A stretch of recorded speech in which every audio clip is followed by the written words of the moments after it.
Okay, kids, which bedtime story would you like to hear tonight? Would you like to hear the one about the three amigos with three iron swords?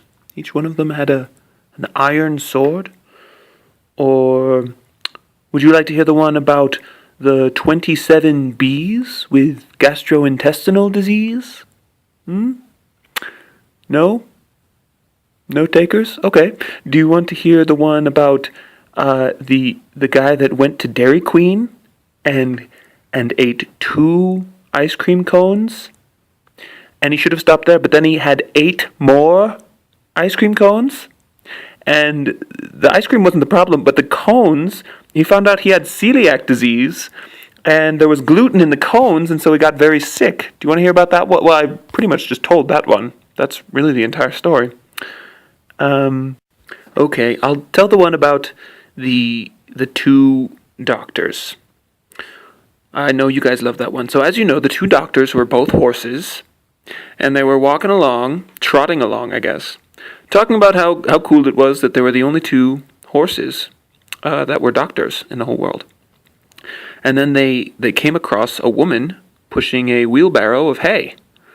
And one was pretty attracted to the woman, and he wanted to get her number, and he was the more awkward of the two, and so the other horse was like, dude, no, you're not going to get her number.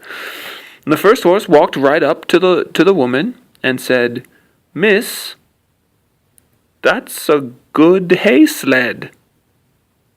And the woman laughed at him, and his friend laughed at him too. It was the worst. "Miss, that's a good hay sled? Miss, that's a good hay sled?" That is the worst pickup line. That even for a horse, that's bad.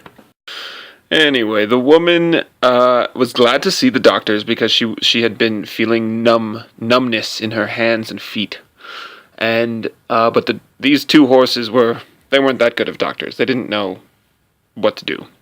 But a third doctor walked by at that time, doctor number 3, and she came up and said, "Oh my gosh, you have diabetes. I know that diabetes can cause numbness, so I bet you have diabetes. And I know that diabetes can kill. It's a deadly disease.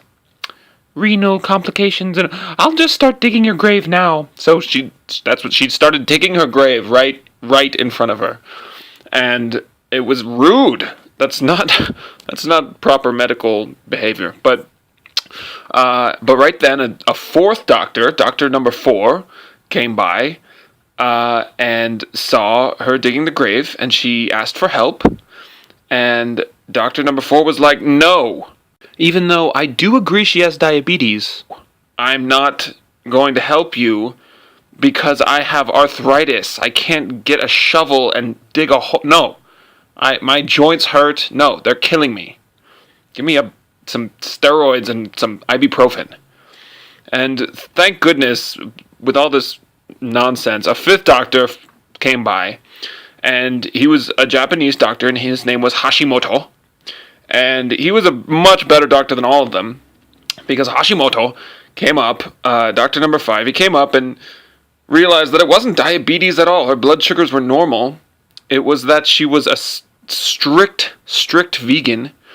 In fact, all that hay that she was carrying was for her to eat, because for ethical reasons, she would not eat any animals or animal products. Anyway, she had B12 deficiency. And that's what Dr. Hashimoto discovered and diagnosed. That's the end of the story.